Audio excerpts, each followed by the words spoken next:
میرے آفس کے ایک کلیگ کا انتقال ہو گیا جو کہ میرا ہی ماتحت تھا۔ میت کی تدفین اور اس کی مغفرت کی دعا کے بعد ایک ایک کر کے لوگ واپس بس میں بیٹھنے لگے۔ میں بھی بس میں آ کے بیٹھ گیا۔ تقریباً رات کے 9 بج رہے تھے۔ سردیوں کی راتیں تھیں۔ میں نے اپنا موبائل نکالنے کے لیے کوٹ کی جیب میں ہاتھ ڈالا تو وہاں میرا فون موجود نہیں تھا۔ ایک ایک کر کے میں نے کوٹ پینٹ کی ساری جیبیں چیک کر ڈالیں پر میرا فون نہ ملا۔ میرا بلیک بیری فون جسے 2 مہینے پہلے ہی میں نے خریدا تھا۔ ایک تو میرا اتنا مہنگا فون اور وہ بھی نیا، دوسرے یہ کہ میں نے اس میں تمام ضروری اہم دستاویزات سیو کی ہوئی تھیں۔ دوستوں، رشتہ داروں اور گھر والوں کے نمبر بھی اس میں تھے۔ میری بوکھلاہٹ دیدنی تھی۔ میری گھبراہٹ پہ بس میں موجود کچھ لوگوں کی توجہ میری طرف ہو گئی۔ میں بس سے نیچے اتر کے کافی فاصلے پہ جا کھڑا ہوا۔ فون کے نہ ملنے پہ مجھے اسی وقت خیال آیا کہ قبر میں مٹی ڈالنے کے دوران میرا فون قبر میں گر گیا ہے۔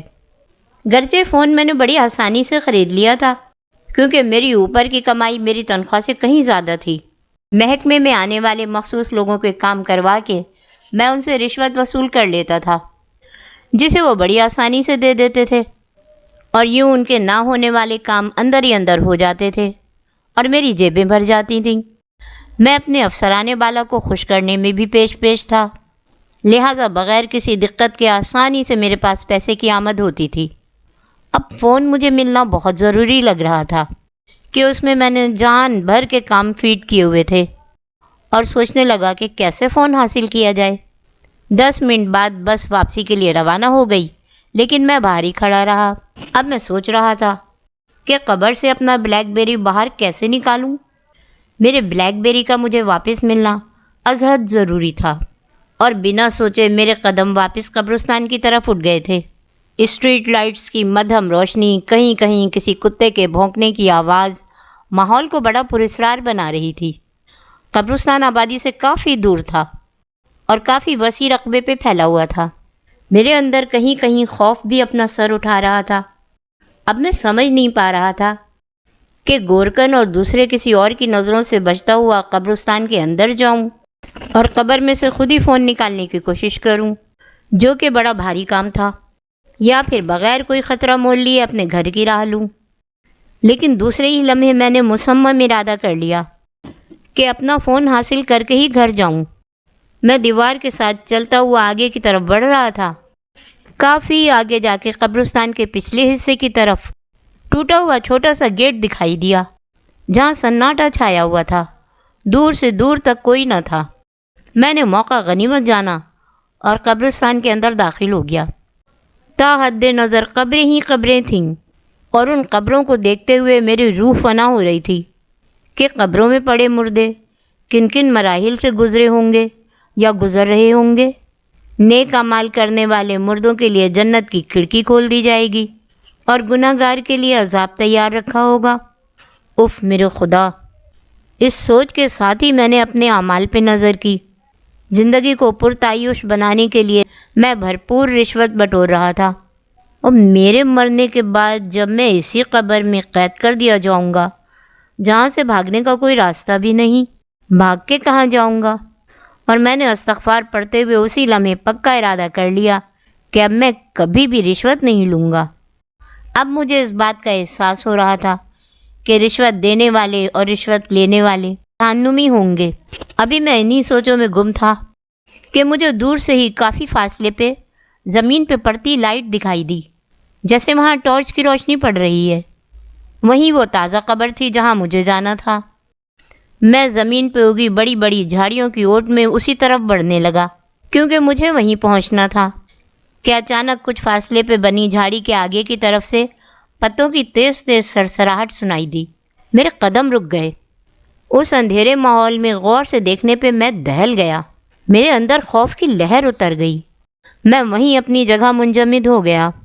ایک بے انتہا موٹا سانپ جس کا اگلا آدھا حصہ بوسیدہ قبر میں بنے بڑے سے سوراخ کے اندر تھا اور باقی تقریباً 1.5 سے 2 فٹ باہر اس کی دم جھاڑیوں میں سرسراہٹ پیدا کر رہی تھی۔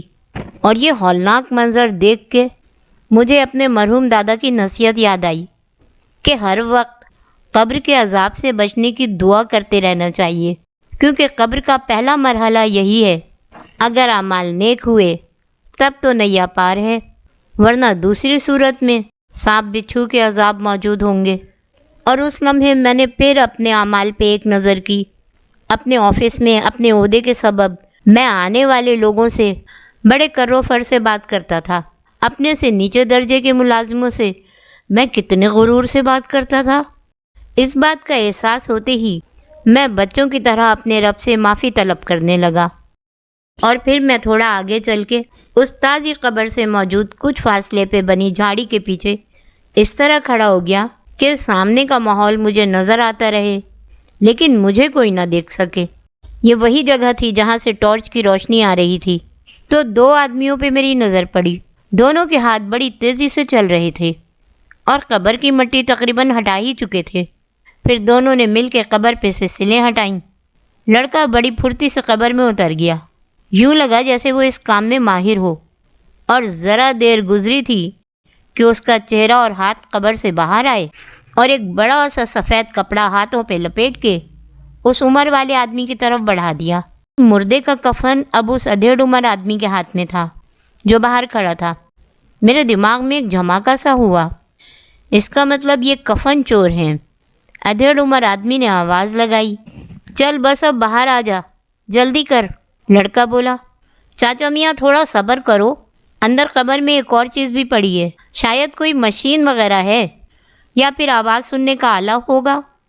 آدمی بولا، ارے یہ آلہ کسی نے اس قبر میں رکھا ہوگا کہ دفنانے کے بعد جو کہتے ہیں کہ منکر نکیر آتے ہیں اور مردے سے سوال جواب کرتے ہیں، یہی سب معلومات کے لیے کسی نے وائرلیس اس میں رکھا ہوگا، اور جس نے بھی رکھا ہوگا وہ اسے لینے ضرور آئے گا تاکہ قبر میں ہونے والے معاملات سے وہ باخبر ہو جائے۔ اسے نکال لے اور قبر بند کرنے کے بعد قبر پہ ہی اسے رکھ دیں گے تاکہ اس مشین کو رکھنے والے کو قبر کی کھدائی نہ کرنا پڑے، ورنہ اگر اس نے قبر کی کھدائی کر دی تو اس طرح اسے یہ بھی پتہ چل جائے گا کہ مردے پہ کفن موجود نہیں ہے، اور اگر یہ خبر اس نے اخبار والوں کو دے دی تو ہر طرف اس بات کی دھوم مچ جائے گی اور پھر قبرستان میں پہرا لگا دیا جائے گا۔ اور جلدی کر بھائی، ہمارے لیے بعد کے مسئلے کھڑے ہو جائیں گے۔ لڑکا بولا، ہاں چاچا بات تو صحیح کہہ رہے ہو، ماننا پڑے گا، بڑی دور کی سوچی تم نے۔ اور لڑکا تیزی سے دوبارہ قبر کے اندر گیا اور ذرا ہی دیر میں وہ قبر سے کوئی چیز لیے باہر آ گیا۔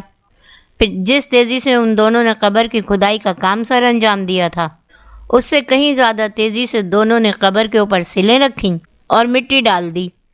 وہ دونوں اس کام میں ماہر لگتے تھے کہ قبر دیکھ کے گمان ہی نہ ہو رہا تھا کہ اسے دوبارہ بھی کھودا جا چکا ہے۔ لڑکے نے اپنے ساتھ لایا ہوا بیلچا اٹھایا اور چاچا میاں نے کفن اپنے ساتھ لائے ہوئے بڑے سے رومال میں گٹھری کی طرح باندھ لیا، اور جسے وہ وائرلیس کا نام دے رہے تھے اسے قبر پہ رکھ کے آگے کو بڑھ گئے۔ ان کے جاتے ہی میں نے قبر پہ سے اپنا بلیک بیری اٹھایا، دل ہی دل میں اللہ کا شکر ادا کیا کہ اس نے مجھے قبر کھودنے کے کٹھن مرحلے سے بچا لیا۔